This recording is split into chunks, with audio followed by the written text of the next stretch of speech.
السلام علیکم ورحمۃ اللہ وبرکاتہ۔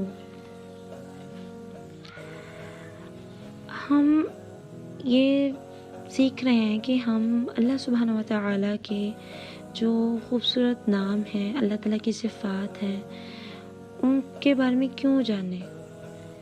تو اللہ سبحانہ و تعالیٰ جو ہیں، اللہ almighty says in the Quran chapter Dhariyat verse number 56 وَمَا خَلَقْتُ الْجِنَّ وَالْإِنسَ إِلَّا لِيَعْبُدُونَ And I didn't create the jinn and the mankind except to worship me. میں نے انسانوں اور جنوں کو نہیں پیدا کیا مگر اپنی عبادت کے لیے۔ تو ہم عبادت کا حق بھی تو تبھی احسن انداز سے ادا کریں گے جب ہمارا ایمان کامل ہوگا۔ اور ایمان کب کمپلیٹ ہوگا، کب پرفیکٹ ہوگا؟ جب ہمیں اپنے پیارے اللہ جی کی پہچان ہوگی۔ اللہ پر ایمان کے ارکان درج ذیل ہیں۔ سب سے پہلے اللہ سبحانہ و تعالیٰ کے وجود پر ایمان لانا، that Allah Almighty does exist، الحمدللہ۔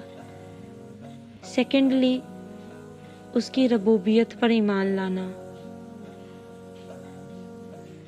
پھر اس کے ناموں اور اس کی صفات پر ایمان لانا ہے۔ یعنی ہم یہ جانیں کہ اللہ کون ہے۔ یعنی we say that Allah subhanahu wa ta'ala is our creator, he is our nourisher, our cherisher, but we don't know him, we don't have any kind of proper introduction about Allah Almighty.